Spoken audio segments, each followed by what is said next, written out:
Hello friends, എല്ലാവർക്കും നമ്മുടെ പുതിയൊരു വീഡിയോയിലേക്ക് സ്വാഗതം. ഇന്ന് നമ്മൾ ഒരു വെള്ളക്കടല സോയ മസാലക്കറിയുടെ റെസിപ്പി ആയിട്ടാണ് വന്നിട്ടുള്ളത്. നമ്മളിത് തേങ്ങ അരച്ചിട്ടാണ് ചെയ്തിട്ടുള്ളത് കേട്ടോ. അപ്പോൾ തേങ്ങ ചേർക്കാണ്ട് നമുക്കിത് ചെയ്തെടുക്കാവുന്നതാണ്. അപ്പോൾ നല്ല ടേസ്റ്റി ആയിട്ടുള്ള ഒരു മസാലക്കറിയാണ്. അപ്പോൾ നമുക്ക് പെട്ടെന്ന് തന്നെ വീഡിയോയിലേക്ക് പോയാലോ. അതിനായിട്ട് ആദ്യം തന്നെ നമുക്ക് കുറച്ച് തേങ്ങ ഒന്ന് വറുത്തെടുക്കാനുണ്ട്. ഞാനൊരു ചീനച്ചട്ടി അടുപ്പത്ത് വെച്ചിട്ടുണ്ട്.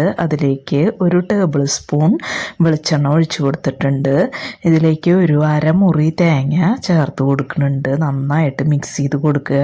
ഈ തേങ്ങ നല്ല ബ്രൗൺ കളർ വരെ നമുക്ക് മീഡിയം ഫ്ലെയിമിൽ ഇട്ടിട്ട് ഇതൊന്ന് വറുത്തെടുക്കണം കേട്ടോ. അപ്പോൾ തേങ്ങ ഒരു 5 മിനിറ്റ് ഒന്ന് മിക്സ് ചെയ്തെടുത്തിട്ടുണ്ട്. ഇനി ഇതിലേക്ക് ഒരു 2 തണ്ട് കരിവേപ്പില ഇട്ട് കൊടുക്കുന്നുണ്ട്.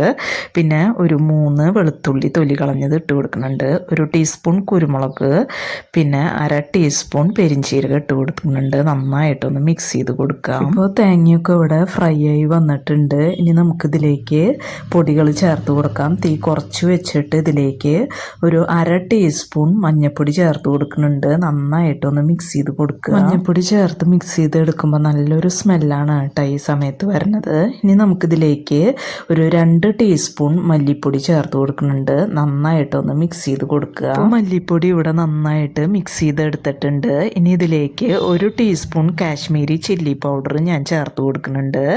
പിന്നെ ഒരു 1/4 ടീസ്പൂൺ എരിവുള്ള മുളക് പൊടി ചേർത്ത് കൊടുക്കുന്നുണ്ട്. നന്നായിട്ടൊന്ന് മിക്സ് ചെയ്ത് കൊടുക്കുക. ഇനി പൊടികളുടെ പച്ചമണം മാറണ വരയ്ക്ക് നന്നായിട്ടൊന്ന് മിക്സ് ചെയ്ത് കൊടുക്കാം. ഇപ്പോൾ പൊടികളുടെ പച്ചമണമൊക്കെ മാറിയിട്ടുണ്ട്. നമുക്ക് തീ ഓഫ് ചെയ്ത് കൊടുക്കാം. ഇത് വേറൊരു പാത്രത്തിലേക്ക് മാറ്റി കൊടുക്കുക. എന്നിട്ട് ചൂടാറുമ്പോൾ നമുക്ക് മിക്സിയുടെ ജാറിലിട്ട് കുറച്ച് വെള്ളം ചേർത്തിട്ട് നന്നായിട്ട് പേസ്റ്റ് പോലെ അരച്ചെടുക്കാം കേട്ടോ. ഞാനിവിടെ 1 കപ്പ് വെള്ളക്കടലയും 1 കപ്പ് സോയയും കൂടിയിട്ട് നന്നായിട്ട് കുക്കറിൽ വേവിച്ചെടുത്തിട്ടുണ്ട്. അപ്പോൾ തലേദിവസം തന്നെ വെള്ളത്തിലിട്ട് കുതിർത്തിയിട്ടുള്ള വെള്ളക്കടലയായിരുന്നു. അതൊരു 4 വിസിലടിച്ച് ഉപ്പും മഞ്ഞൾപ്പൊടിയും ചേർത്ത് 4 വിസിലടിച്ച് വേവിച്ചു. അതിനുശേഷം സോയ ചങ്ക്സ് ഒന്ന് വെള്ളത്തിൽ നന്നായിട്ട് തിളപ്പിച്ച് വെള്ളം ഊറ്റി കളഞ്ഞിട്ട് വീണ്ടും കടലയിലേക്ക് ഇട്ടിട്ട് വേവിച്ചെടുക്കുകയാണ് ചെയ്തത് കേട്ടോ. അപ്പോൾ നിങ്ങൾക്ക് എങ്ങനെയാണ് താല്പര്യം വെച്ചാൽ അതേപോലെ ചെയ്യാം. നമുക്ക് സോയയും വെള്ളക്കടലയും ഒരുമിച്ചിട്ട് വേണമെങ്കിൽ വേവിച്ചെടുക്കാം. അതൊക്കെ ഓരോരോ താല്പര്യം പോലെ ചെയ്യാം കേട്ടോ. ഇനി ഞാനിവിടെ ഒരു മൺചട്ടി എടുത്തിട്ടുണ്ട്. അതിലേക്ക് വേവിച്ച് വെച്ചിട്ടുള്ള കടലയും സോയ ചങ്ക്സും ആ വെള്ളത്തോട് കൂടി തന്നെ ചേർത്ത് കൊടുത്തിട്ടുണ്ട്. ഇതിലേക്ക് ഒരു തണ്ട് കരിവേപ്പില ഇട്ട് കൊടുക്കുന്നുണ്ട്. ഇതിലേക്ക് ഒരു 1.5 സവാള കട്ട് ചെയ്തത് ചേർത്ത് കൊടുക്കുന്നുണ്ട്. പിന്നെ കുറച്ച് തേങ്ങാക്കൊത്ത് ചേർത്ത് കൊടുക്കുന്നുണ്ട്. പിന്നെ ഒരു കഷ്ണം ഇഞ്ചി ഞാൻ എടുത്തിട്ടുണ്ട്. അതൊന്ന് ചതച്ചിട്ട് ഇതിലേക്ക് ചേർത്ത് കൊടുക്കുന്നുണ്ട്. അതുപോലെ തന്നെ ഒരു 5-6 വെളുത്തുള്ളി എടുത്തിട്ടുണ്ട്. അതും ചതച്ച് ഇതിലേക്ക് ചേർത്ത് കൊടുക്കുന്നുണ്ട്. ഇനി ഇതിലേക്ക് ഒരു കഷ്ണം രമ്പയില ഞാൻ അരിഞ്ഞ് ചേർത്ത് കൊടുക്കുന്നുണ്ട്. അപ്പോൾ രമ്പയില ചേർക്കുമ്പോൾ നല്ലൊരു സ്മെല്ലാണ് നമ്മുടെ മസാലക്കറിക്ക് ഉണ്ടാവുക. ഇല്ലെന്നുണ്ടെങ്കിൽ ചേർത്ത് കൊടുക്കേണ്ട ആവശ്യമില്ല. പിന്നെ ഒരു 2 പച്ചമുളക് കട്ട് ചെയ്തത് ഇട്ട് കൊടുക്കുന്നുണ്ട്. ഒരു പഴുത്ത തക്കാളി കട്ട് ചെയ്ത് ചെറുതാക്കി കട്ട് ചെയ്തത് ഇട്ട് കൊടുക്കുന്നുണ്ട്. പിന്നെ കടലയിലും സോയയിലും നമ്മൾ ഉപ്പിട്ടിട്ടാണ് വേവിച്ചിട്ടുള്ളത്. പക്ഷെ മസാലയിലേക്ക് ആവശ്യമുള്ള കുറച്ച് ഉപ്പും ചേർത്ത് നമ്മൾ അരച്ച് വെച്ചിട്ടുള്ള തേങ്ങയുടെ കൂട്ട് ചേർത്ത് നന്നായിട്ടൊന്ന് മിക്സ് ചെയ്ത് കൊടുത്ത് അടുപ്പത്ത് വെച്ചിട്ടുണ്ട്. ഇതിലേക്ക് നമുക്ക് മിക്സിയുടെ ജാറൊന്ന് വെള്ളമൊഴിച്ച് കഴുകിയിട്ട് പാകത്തിനുള്ള വെള്ളവും ചേർത്ത് നമുക്ക് മൂടി വെച്ച് ഒന്ന് നന്നായി തിളപ്പിച്ചെടുക്കാം. അപ്പോൾ സോയയും കടലയൊക്കെ നന്നായിട്ട് വെന്തിട്ടുള്ളതാണ്. ഇനി മസാലകളൊക്കെ ഇതിലൊന്ന് നന്നായി പിടിക്കേണ്ട ആവശ്യം മാത്രമേ ഉള്ളൂ. അപ്പോൾ ഹൈ ഫ്ലെയിമിലിട്ടിട്ട് നമുക്ക് ഈ കറി ഒന്ന് നന്നായി തിളയ്ക്കട്ടെ.